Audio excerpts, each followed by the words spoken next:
बच्चों, अब मैं आपको एक चालाक लोमड़ी की कहानी सुनाती हूँ। लोमड़ी के बारे में आपने सुना है ना? बहुत चालाक होती है, बहुत तेज होती है। तो हुआ यूं बच्चों, एक बार एक कौवे को एक रोटी का टुकड़ा मिला। अब रोटी के टुकड़े को लेकर वो एक पेड़ की टहनी पर जा बैठा और उसने सोचा यहाँ मैं बड़े मजे से धीरे धीरे कुतर कुतर कर ये रोटी खाऊंगा। इतने में क्या हुआ, वहाँ जंगल में एक लोमड़ी थी। वो लोमड़ी वहीं से आ रही थी। उसकी निगाह पेड़ पर बैठे कौवे के ऊपर पड़ी। लोमड़ी भी बड़ी भूखी थी, पूरे दिन से उसे कुछ खाने को नहीं मिला था। अब लोमड़ी सोचने लगी कि ये कौवे के मुंह में जो रोटी का टुकड़ा है इसे मैं कैसे लूं? कौवा ऐसे तो देगा नहीं। तो उसके उसके दिमाग में एक तरकीब आई। उसने कहा, कौवे मामा। तो कौवा तो चुप रहा, क्योंकि उसके वो चोंच में तो रोटी का टुकड़ा था।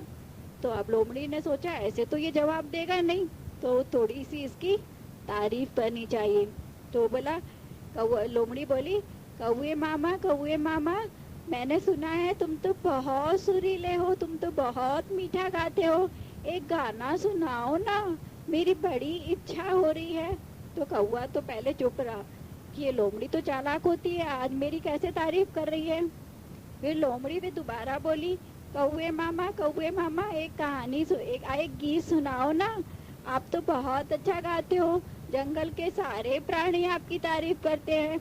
अब तो कौवा फूला नहीं समाया। उसे लगा ये तो सच कह रही है और जंगल के सारे प्राणी मेरी तारीफ करते हैं। अरे मैं इतना सुरीला गाता हूँ, तो क्यों ना एक गाना सुनाऊं।